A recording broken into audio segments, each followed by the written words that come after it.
नमस्कार मित्रांनो, आजचा दिवस आमच्यासाठी खूप खास होता. रोजच्या कामातून थोडासा वेळ काढून आमचा स्टाफ आणि आम्ही सगळेजण मिळून एक छानशी ट्रिप काढली होती. निसर्गाच्या सानिध्यात थोडा निवांत वेळ घालवायचा, भरपूर मजा मस्ती करायची आणि सगळ्यांनी मिळून काही सुंदर आठवणी तयार करायच्या, हा या ट्रिपचा उद्देश होता. आणि आमच्या या सुंदर प्रवासाची सुरुवात झाली अंदूर डॅमच्या निसर्गरम्य परिसरापासून. सगळेजण तयार झाले आणि मोठ्या उत्साहात आमच्या प्रवासाला सुरुवात झाली. दोन्ही बाजूंना हिरवीगार झाडी, वळणावळणांचे रस्ते आणि आजूबाजूचा सुंदर निसर्ग. प्रवासाची सुरुवातच इतकी सुंदर झाली. काही वेळाच्या सुंदर प्रवासानंतर आम्ही पोचलो अंदूर डॅमच्या निसर्गरम्य परिसरात. गेटमधून आत प्रवेश करताच वातावरणच एकदम बदलून गेलं. मस्त थंडगार हवा, आजूबाजूला हिरवागार निसर्ग, समोर डॅम, डोंगर आणि एकदम शांत वातावरण. सगळेजण आजूबाजूचा परिसर पाहत पाहत आमच्या रूमच्या दिशेने निघालो. राहण्याची व्यवस्थाही खूप छान होती. महिलांसाठी स्वतंत्र रूम आणि पुरुषांसाठी स्वतंत्र रूम होती. सगळ्यांनी आपापलं सामान रूममध्ये ठेवलं आणि मग सुरू झाली खरी धमाल. ट्रिपला आलो तर रील नाही बनवली असं कसं होणार. अगदी जवळून सुरुवात झालेला ड्रोनचा शॉट हळूहळू वर गेला आणि वरून दिसणारा तो नजारा खरंच अप्रतिम होता. आजूबाजूची छोटी छोटी घरं, हिरवेगार डोंगर आणि अंदूरचा संपूर्ण निसर्गरम्य परिसर असं एका नजरेत दिसत होतं.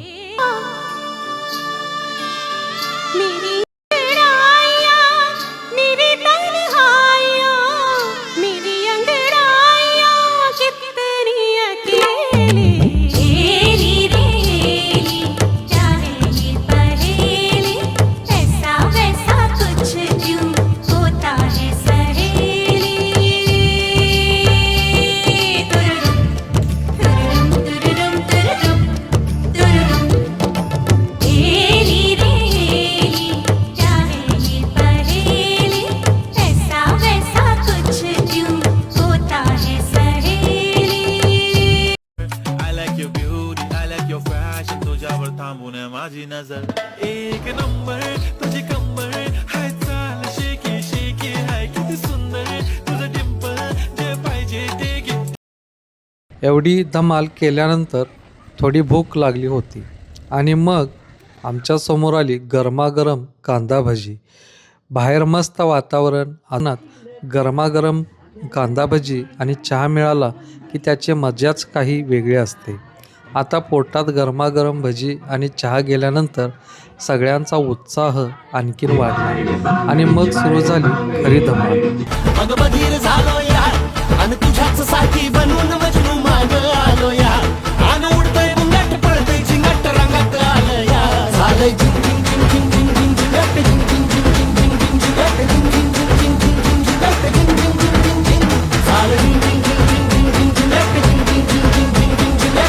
काही क्षण आपण मनसोक्त जगायचे असतात आणि काही सुंदर क्षण कायमचे कॅमेऱ्यात जपून ठेवायचे असतात. निवांतपणा म्हणून कॅरम बोर्ड बाहेर आला. मग सगळ्यांनी मिळून कॅरम खेळण्याचा आनंद घेतला. आमच्या मॅडम कॅरम खेळत असताना मी पुन्हा ड्रोनचा एक सुंदर शॉट घेतला. सुषमा मॅडमनी क्वीनच्या दिशेने पाठवला आणि कॅरम बोर्डपासून सुरू झालेला ड्रोन हळूहळू आकाशात वर गेला आणि पुन्हा एकदा आजूबाजूचा सुंदर परिसर कॅमेऱ्यात कैद झाला. कॅरमनंतर खरी मजा सुरू झाली ती वेगवेगळ्या गेम्सची. एका गेममध्ये डोळ्याला कापड बांधून खेळायचं होतं. डोळे बंद असल्यामुळे कोण कोठे आहे काहीच कळत नव्हतं आणि त्यातूनच सुरू झाली खरी गंमत. पाठीमागं आले बघा एकत्र.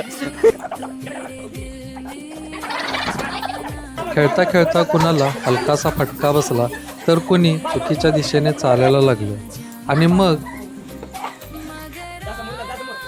आले आमचे ओम sir.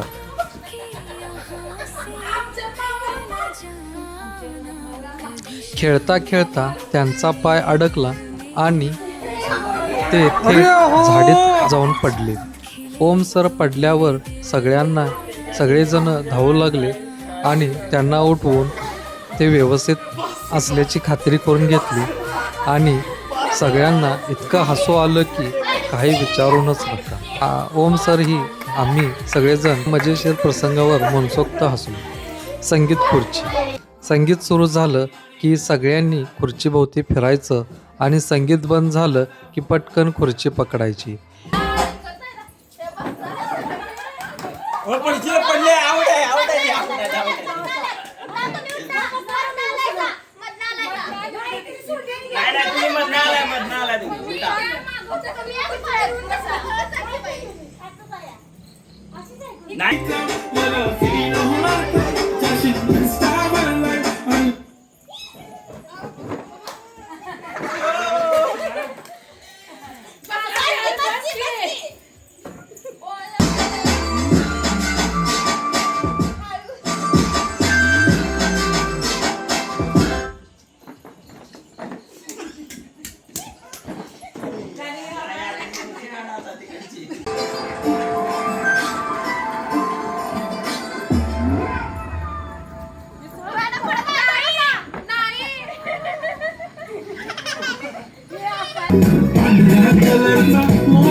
No cap, fuck this violence, no violence, sort of the या संगीत खुर्चीच्या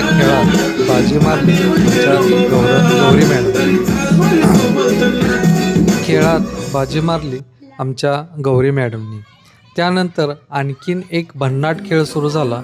सगळ्यांच्या चपला आणि बूट एका सरळ रेषेत ठेवले आणि डोळ्याला रुमाल बांधून त्या चपलांना पाय न लावता मधून चालत पुढे जायचं होतं. चपलेला पाय लागला की थेट आऊट. गौरी मॅडमनी हा गेम खूप छान पूर्ण केला.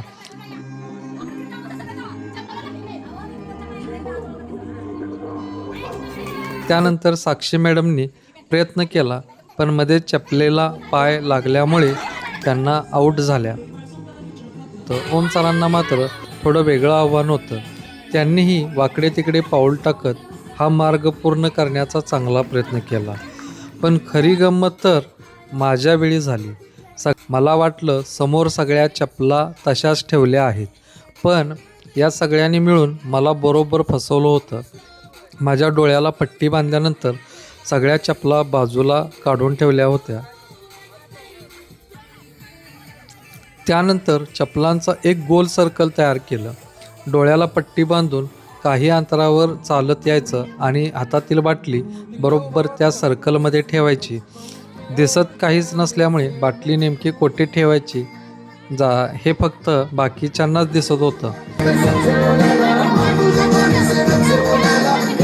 त्यानंतर बाटली फिरवून एक कापडाचा गोळा करून मारण्याचा आणखीन एक मजेशीर खेळ झाला. प्रत्येक गेममध्ये कोण जिंकते यापेक्षा सगळेजण किती मनापासून हसत आहेत आणि आनंद घेत आहेत हेच जास्त महत्त्वाचं होतं. मी प्रत्येकाला गाडीला किक मारून गाडी चालवत असल्यासारखी ॲक्शन करून दाखवली. आता प्रत्येकाने तीच ॲक्शन पुढच्या व्यक्तीला दाखवायची. प्रत्येकजण वेगवेगळ्या पद्धतीने ॲक्शन करत होतं आणि जाता जाता मूळ ॲक्शनचं काय झालं हे कुणालाच समजलं नाही. कोणी गोल फिरत होतं तर कोणी वेगळंच काहीतरी करत होतं. शेवटी मूळ गाडी चालवण्याची ॲक्शन कुठं पोचली.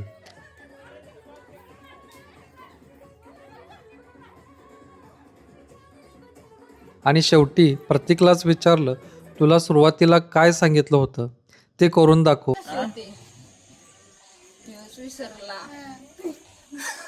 रात्री जेवणाची खूप छान व्यवस्था झाली होती. झोपण्याआधीही एक छानशी रील बनवली.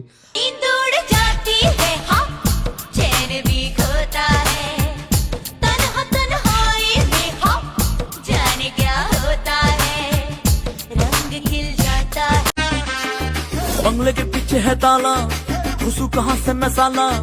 लैला की खिड़की खुली है, खिड़की के नीचे है नाला, खिड़की पे कोई खड़ा है, लैला का टाका भिड़ा है, मजे उड़ाती है मेरी मोहब्बत की मुझ मार के। ओ मेरी जान मेरे को मजनू बना। आणि अशा प्रकारे आमच्या पहिल्या दिवसाची धमाल संपली. दुसऱ्या दिवशी सकाळी साधारण 8 वाजता आमचा दिवस पुन्हा सुरू झाला. सकाळच्या नाश्त्याला गरम गरम कांदा पोहे आणि चहा मिळाला. सकाळच्या त्या सुंदर वातावरणात पोहे आणि चहाची मजाही काही वेगळीच होती. में से एक है दुल्हन वो नवेली।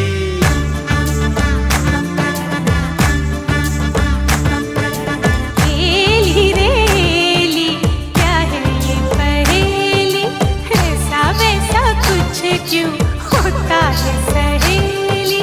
रेली रेली क्या है ये पहेली, ऐसा वैसा कुछ क्यों होता है सहेली।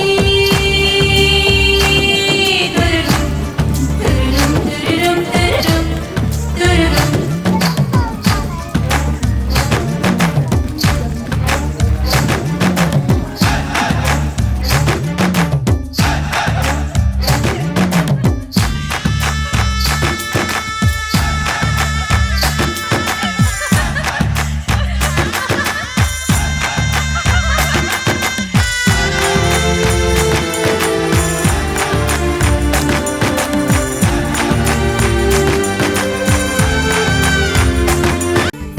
बरसतो मोगरा थेंब गंधाचे, भरजरी वेळ हे ताल छंदाचे।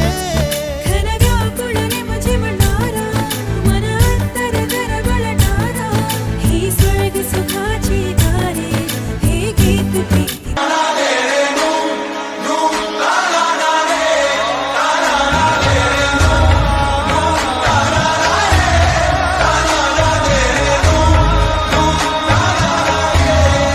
फिर से एक बार उजड़ जाते हैं, फिर से एक बार उजड़ जाते हैं, चलते रे इश्क में पड़ जाते हैं,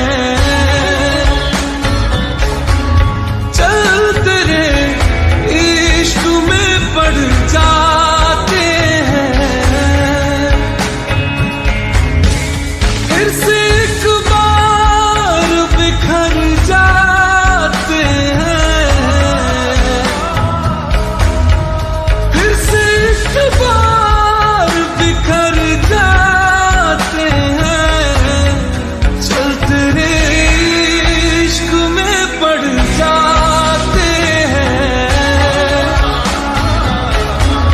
चलते रे इश्क में पड़ जाते हैं।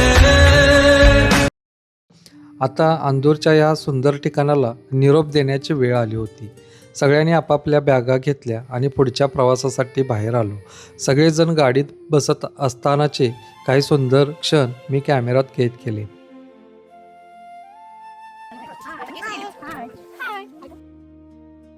पुढे गाडीमध्ये सर्वजण बसून आम्ही पुढच्या प्रवासाला सुरुवात केली. चल मेरे दिल में हुई हलचल, ए हवा मेरे संग संग चल। सुंदर निसर्गातून प्रवास करत आम्ही पोचलो. पळसंबे येथील रामलिंग मंदिराचा परिसर पाहताच मन अगदी प्रसन्न झालं. सर्वत्र घनदाट हिरवीगार झाडी आणि त्यातूनच खाली जाणाऱ्या पायऱ्या. आम्ही एकामागून एक त्या पायऱ्या उतरत खाली निघालो. उतार बराच तीव्र होता, पण आजूबाजूचा निसर्ग इतका सुंदर होता की चालण्याचा थकवाही जाणवत नव्हता. जसजसं आम्ही खाली जात होतो तसतसं आपण निसर्गाच्या आणखीन जवळ जात असल्यासारखं वाटत होतं. पुढे आम्ही चपला काढल्या आणि दर्शनासाठी खाली उतरायला सुरुवात केली. वाटेत मोठमोठे दगड, खडक, चिखल, तीव्र उतार, थोडं जपून चालावं लागत होतं. पण हा अनुभव खूप वेगळा होता. याच परिसरात आम्हाला एक भव्य दगड पाहायला मिळाला. त्या दगडावरती काही विशेष खुणाही पाहायला मिळाल्या. निसर्गाने तयार केलेला हा संपूर्ण परिसर पाहताना खरंच आश्चर्य वाटत होतं.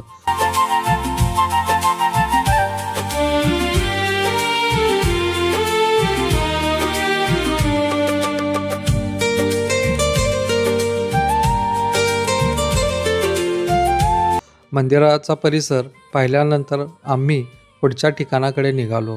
वाटेत आम्हाला बावडेकरांचा एक जुना वाडा पाहायला मिळाला. या वाड्यात जुन्या काळातील अनेक वस्तू जतन करून ठेवल्या होत्या. अशा जुन्या वस्तू प्रत्यक्ष पाहायला मिळणं हा खरंच एक वेगळाच अनुभव होता.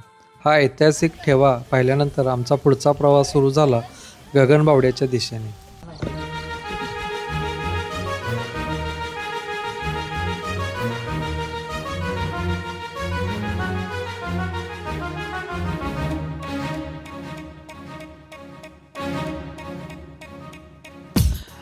गगनबावड्याच्या दिशेने जाताना वाटेतच डोंगरामध्ये कोरलेली एक भव्य गणपतीची मूर्ती लक्ष वेधून घेत होती. निसर्गाच्या सानिध्यात असलेले हे सुंदर दृश्य पाहून मन अगदी प्रसन्न झालं. पुढे गाडी पार्किंगमध्ये लावली आणि आम्ही पायऱ्या चढत वरच्या दिशेने निघालो. वाऱ्यावरती गंध पसरला ना ते मनाचे, मातीमध्ये दरवळणारे हे गाव माझे. वाऱ्यावरती गंध पसरला ना ते मनाचे, मातीमध्ये दरवळणारे हे गाव माझे. जल्लोष आहे आता उधाणले. पायऱ्या चढताना थोडा दम लागत होता, पण आजूबाजूचा सुंदर नजारा पाहिला की सगळा थकवा विसरायला होत होता. अशा सुंदर वातावरणातून आम्ही हळूहळू वर पोचलो. कमानीतून आत प्रवेश केला आणि आमचं नशीबच म्हणायला त्याच वेळी मंदिरात आरती सुरू झाली होती. एवढा प्रवास करून वर पोचलो आणि अगदी योग्य वेळी आरती मिळाली. त्यामुळे सगळ्यांनाच खूप समाधान वाटलं आणि आम्ही मनोभावे दर्शन घेतलं, आरतीचा आनंद घेतला आणि प्रसादही घेतला. या संपूर्ण प्रवासातला एक अतिशय शांत आणि मनाला समाधान देणारा क्षण होता. दर्शनानंतर तेथे जेवणाची व्यवस्था होती. सगळ्यांनी जेवणाचा आस्वाद घेतला. दूरच्या या निसर्गरम्य वातावरणातून सुरू झालेला आमचा हा प्रवास पळसंबेतील शिवलिंग मंदिर आणि गगनबावड्याच्या सुंदर निसर्गातून पुढे गेला. प्रवास संपतात, पण त्या प्रवासातील आठवणी मात्र कायम आपल्यासोबत राहतात. आमची ही छोटीशी ट्रिपसुद्धा अशीच होती. भरपूर धमाल, भरपूर मस्ती आणि आयुष्यभर लक्षात राहतील अशा सुंदर आठवणी. पुन्हा भेटूया अशाच एका नव्या प्रवासात, एका नव्या ठिकाणी, नव्या आठवणीसोबत. तोपर्यंत धन्यवाद आणि आमचा हा सुंदर प्रवास शेवटपर्यंत पाहिल्याबद्दल मनापासून आभार.